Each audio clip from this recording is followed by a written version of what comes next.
Something strange is going on as Islanders star forward Mat Barzal has been snubbed from Hockey Canada's orientation. In addition, another Islanders player has been invited, which really makes me even more confused to why Mat Barzal did not get an invite. We're going to break it all down on this episode of Islanders Digest and also talk about international competition and whether or not it's too much of a risk for these players to play in these international games. I know it is a pretty hot topic, so we're going to discuss my thoughts on it, and I think for the most part, it is better for the overall game of hockey, although there are clearly risks associated. I think Islander fans know that pretty much better than most fans of the league. Really quickly, before we get into it, we are on our road to 2,000 subscribers. Appreciate all your support on this journey. If you haven't already, be sure to subscribe. Let's get right into talking about Mat Barzal and how he was not included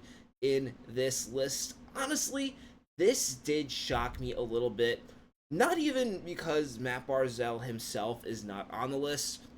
While back in the day when Barzal was first coming up, it seemed clear he was one of the better players from Canada.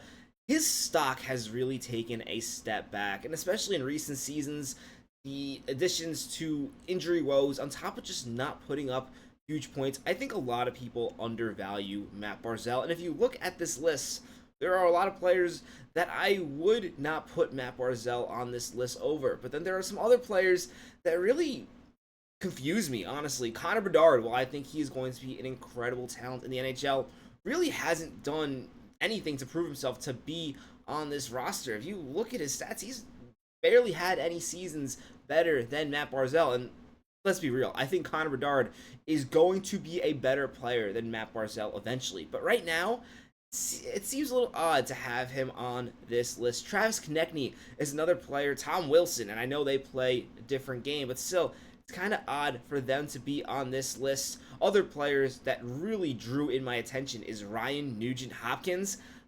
I understand he's on the best team in the world and he had that 100-point season. I'm sorry, Ryan Nugent-Hopkins is not a better center or a better winger than Mat Barzal. And then, of course, on the other hand, for the Islanders, Bo Horvat has been invited, which is pretty exciting. I'm going to be honest, I didn't expect Mat Barzal to make this team. I really did not expect, I don't expect Bo Horvat to end up making this team, although I do think he has a chance with the type of game he plays, especially considering when it comes to international competition, Bo Horvat is the perfect fourth-line center, and it seems crazy to say Bo Horvat is a fourth-line center, but that is how good international hockey is, and that's just one of the reasons why I do love it, though there are risks to NHL teams. Big risk, especially when you are trying to make a playoff push. But my point is, it just seems very odd that Mat Barzal was not on this list of forwards. And yes, this doesn't mean that his chances of making the Olympic roster are over. He can still have an absolutely dominant first half of the season,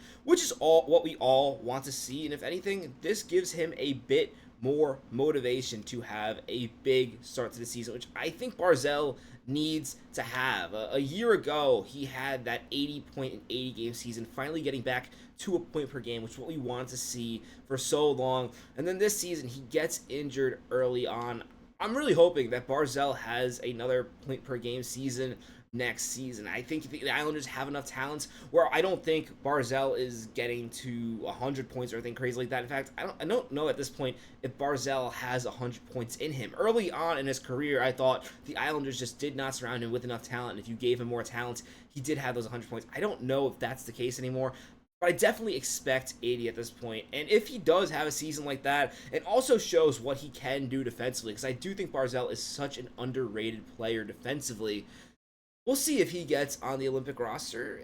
And let me know in the comments if you even want to see Barzal play in the Olympics. On one hand, I think it's really exciting to watch international hockey, and I think it's really cool when Islanders players are a part of that. But on the other hand, there is a lot of risk when it comes to injury. I mean, we almost saw a disaster for the Florida Panthers when it comes to international hockey. The Chuck, and he's not on the Canadian team, he's on the American team. the Chuck got seriously injured and basically missed the end of the season. Was able to play in the playoffs, but wasn't 100%. They ended up winning the Stanley Cup anyway, but this is an injury that could have cost them a Stanley Cup, especially considering how much money these players make in the NHL. It's very risky for the league to have players get injured in these tournaments. And people will argue, oh, well, injuries aren't too common when it comes to Olympic hockey, especially because the wider ice makes for less physicality. And as an Islander fan, we all remember what happened in the Sochi Olympics to John Tavares. That injury basically derailed the rest of the season. Not saying the Islanders were going to win the Stanley Cup list that year, but it was a really costly injury. And it shows how these Olympic Games do have risk. And while I do like the idea of the Olympics, I like the idea of the NHL participating in the Olympics, I think it's really good to grow the game.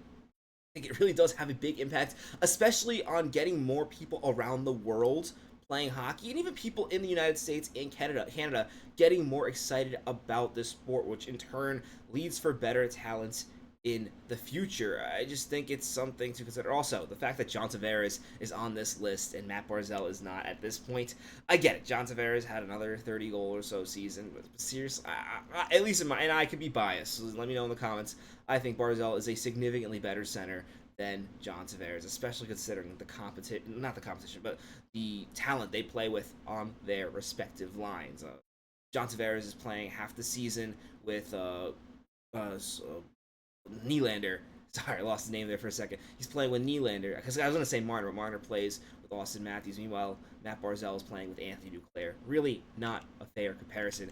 I want to focus now a little bit on Bo Horvat and why I think it's really interesting that he is included in this roster. He had a really good showing at the postseason World Hockey Championships before he got injured, which is this whole risk that we've been talking about. The risk of these players getting injured in these tournaments. Just what concerns me a little bit, not that I think Bo Horvat is going to get injured or he's injury prone or anything like that. I think that injury he had in this summer was precautionary, but there's a risk when it comes to the Islanders. I think it's a unique position for the Islanders too, because I would say if the Islanders are more of a contending team going to next season, I would be more wary of players like Bo Horvat, Mat Barzal, maybe even Simon Holmstrom making their Olympic rosters.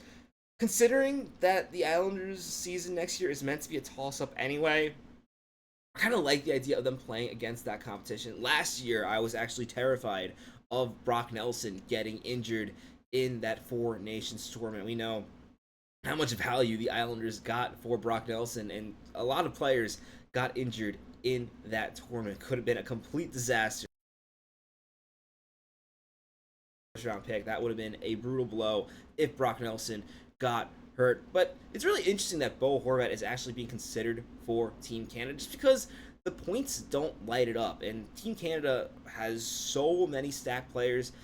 I actually think it'd be a really good fit for them to bring a player like Bo Horvat, somebody who's more defensively responsible, who could win faceoffs, score you goals. Again, he has a ton of talent, despite not being one of these 100-point scorers. And again, not every player can play that style of play, especially in these international rosters. I think makes international hockey so interesting. I think I'd like to see Bo Horvat play in the Olympics. Obviously, there are injury concerns, but it's something these players are really passionate about. And I think it's important to discuss that too when it comes to this discussion on if or there should be international competition in hockey or not. These players take a lot of pride in representing their country. And while I won't be rooting for Bo Horvat, considering he is Canadian, I'm rooting for Team USA, obviously.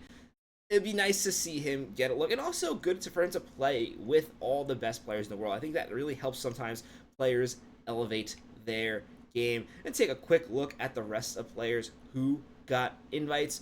Notably, Noah Dobson got an invite on defense. This is something we were talking about earlier in the season. I know Noah Dobson is no longer an Islander, but it is worth noting. Just looking at Team Canada, absolutely insane how much talent in hockey comes from Canada. It makes sense, but it's staggering. I will note, though, the goaltending, considering how popular hockey is in Canada, really is not all that good. I know Jordan Binghamton is an okay starter. I don't like Aiden Hill at all. Sam Montembeault is a sneaky, I think, has a sneaky opportunity to gets some big playing time in that roster. But let me know what you think about Olympic hockey, Islanders potentially playing in Olympic hockey. I think it's a very interesting conversation. I'd love to hear what you guys think about it in the comments. I know some of you are pretty vocal against international competition. I'd love to know your overall thoughts. As always, if you haven't already, be sure to subscribe to the channel. I'm your host, Patrick Nilan. Catch you on the next episode of Islanders Digest. Let's go, Islanders.